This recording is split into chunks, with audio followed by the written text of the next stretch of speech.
In addition to the many minor factions, gangs, and bandit crews that roamed the continent of Kenshi, some fell under the sway of charismatic leaders, philosophies, or religious ideologies to form small but rabidly devoted cults that carved out territories to practice their beliefs.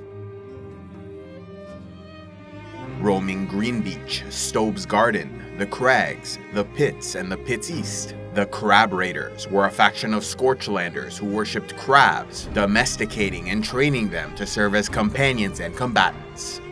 Ruled by the Crab Queen from Crabtown in the Pits East, they also held 2 small villages further north.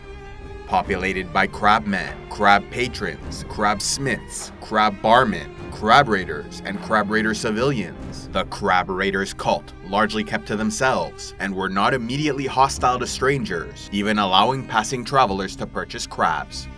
Should anyone seek to settle their territory, they must first prove themselves worthy through a great crab tournament, fought over several rounds, in which the Crab Raiders attacked the opposing settlement to test their skills. Should the settlers survive and win the tournament, they would be accepted as allies, allowed to remain in the region and defended from outside enemies. Formidable warriors, donning unique crab armor, they were well-known enemies of the United Cities Empire, which placed a bounty of 40,000 cats upon their queen. Living in a highly disputed region of the continent, Crab Raiders were also enemies to other powers in the region, including the Reavers of Valamon out of Ark, a faction of rebel slavers seeking to overthrow and replace the United Cities nobility.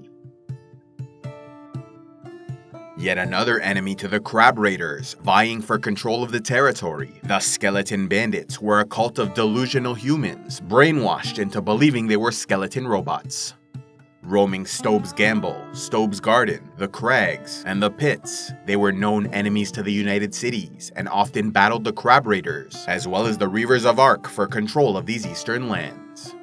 Divided into upgraded skeleton guards, upgraded skeleton bandits, and broken skeleton bandits, the cult was led from the Iron HQ by Elder, a real P4 unit robot skeleton who taught his followers a false history of the continent, claiming Stobe, an ancient behemoth robot, was a hero and martyr to their kind because he sacrificed his life to help exterminate the human race during the fall of the First Empire.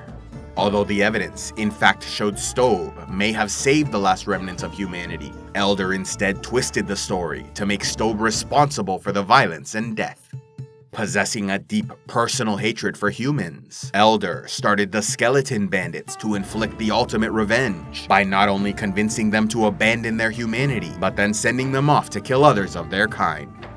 As for the involvement of Stobe, it is possible Elder hated Stobe and for that reason changed his history, or else perhaps Elder admired Stobe for his heroism, but believed humanity was not worthy of his sacrifice, and so altered the story to make Stobe a hero to skeletons rather than humans. Convinced they were mechanical beings, the Skeleton Bandits strapped metal plates over their bodies and often spoke of their hatred for humans, even considering the Skeleton Legion as allies, though the robots of the South did not feel the same way, attacking them on sight. Not far from the Iron HQ were a cult of Skin Bandits, who were exact opposites to the Skeleton Bandits, as they were delusional robots, brainwashed into believing they were humans. Led by Savant, a possible genius scientist and doctor who studied robot psychology from the age of 10, this maniacal Scorchlander male convinced or possibly reprogrammed his followers to believe the madness inflicted upon many of the southern skeletons was caused by the ash constantly falling from the sky, which seeped into their mechanical parts. Therefore, his skeleton followers believed they could stave off this madness by transforming themselves into humans. This could be accomplished by capturing wayward human travelers, skinning them in peeler machines, and sewing their skins into clothing which then protected them from falling ash. Yet this skin armor degraded over time, and so there was a constant need for more forced donors, resulting in big skin harvest raids against any humans trying to settle the area. Operating out of the Skin House HQ and 2 other skin houses in the sonorous Dark territory, some have theorized their leader Savant may hold a grudge against the tech hunters, machinists, or humans in general, and for that reason spends his time with skeletons while targeting his own kind, or that despite preaching against the mad robots of the South, he is in fact a supporter and sympathizer to Cat-lon and the Second Empire exiles of the Ashlands, causing him to set up his cult to block the entrance south, thereby protecting it from human scavengers and tech hunters who used to plunder the region as a resource for ancient tech. Perhaps it is for this reason the Skin Bandits considered the Skeleton Legion as welcome allies, despite the Legion not returning those feelings and attacking them on sight. Often battling other competing factions in the region, they were known enemies to the Skeleton Bandits, the Reavers, the Crab Raiders, and the United Cities Empire, which placed a bounty of 80,000 cats upon their leader Savant. Led by a Hiver male known as Preacher, the Preacher Cult of the Storm Gap Coast settled a cult village near the eastern shore, where their charismatic ruler taught his followers to worship their two moons, possibly believing Kenshi was a planet, and the two celestial objects in the sky were the planet's moons, even wielding heavy moon cleavers to honor their goddesses.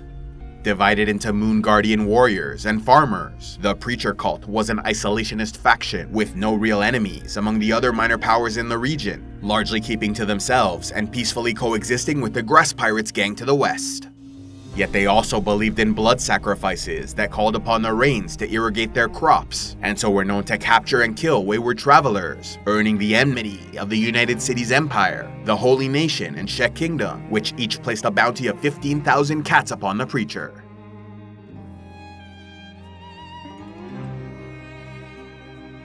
A special thanks to all those who contribute to CivilizationEx, like Drac the Bronze, Raj the Jar, Your Cheap Date, and Sir Elendil of Numenor.